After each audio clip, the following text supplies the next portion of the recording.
from the station on your side. This is Wavy News 10.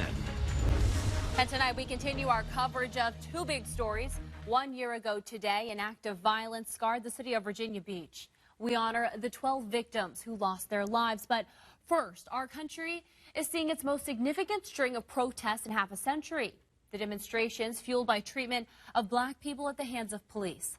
Virginia is under a state of emergency issued by Governor Ralph Northam this evening. It allows the Commonwealth to mobilize resources to protect public safety and de-escalate any violence. Locally, hundreds are seething with anger and sadness. These protests come in the wake of the death of George Floyd in Minneapolis.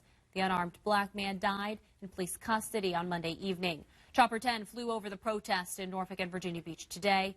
It was a peaceful demonstration at the ocean front, and it has shifted tone slightly this evening. We've seen people trying to burn the American flag and driving close to the protesters. Businesses have broken windows, and there's glass everywhere. Our team coverage starts there with our Tamara Scott. Hey, Tamara. Tonight, remembering Officer Katie THYNE. She did such great things down here for the community. As Newport News marks 1 year since Officer THYNE died in the line of duty. The pain is still there, the hurt is still there.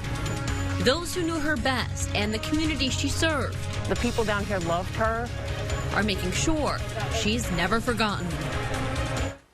Well, today marks 1 year since Newport News police officer Katie THYNE died in the line of duty. The 24-year-old was killed while conducting a traffic stop near Monitor Merrimack Overlook Park. We have team coverage tonight as those who knew Officer THYNE and those she served with remember her impact on the community. We begin with our Tamara Scott, who was there as her loved ones and fellow officers gathered in her memory.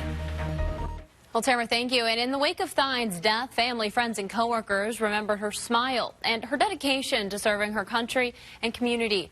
A year later, a few of the people she served with continue to honor her life and memorial. Arisha Tolliver spoke with the woman helping keep Officer THYNE's legacy alive.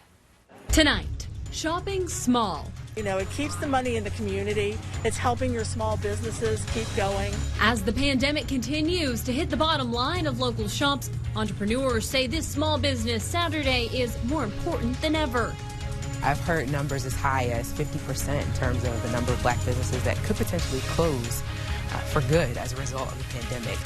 How local organizations are helping those businesses hit hardest over the last few months. Small businesses have taken a hard hit this year due to the pandemic, but studies show that minority-owned businesses are being affected at even higher rates. But organizations are coming together to encourage and provide resources for owners in need. This Small Business Saturday, our Kara Dixon is highlighting one event that's doing just that. Well, Kara, thank you. And for the fourth year in a row, Virginia Beach's Vibe Creative District is promoting local shops for Small Business Saturday. 10 on your side, Sienna Betnashi has a look at how this year's event was a little bit different. WENY News is breaking into programming to bring you breaking news out of Steuben County Court. A jury has found Thomas Clayton guilty of first and second degree murder for his role in the death of his wife Kelly in September of 2015. WENY's Logan Wilson joins us live from the courthouse in Bath with information on that. Good evening, everyone. I'm Renata Steele. And I'm Nick Wacherney. Thanks for joining us for WENY News at 6 o'clock. We begin tonight with weather as snow is beginning to fall across much of the Twin Tiers. And we've got you covered to keep you informed on the weather and road conditions as things start to develop right now. WENY Chief Meteorologist Joe Veras is live outside here in Horseheads at our studio, and meteorologist Ryan Bells is live in Corning, the Crystal City. Let's first start with Joe with a look at what's happening.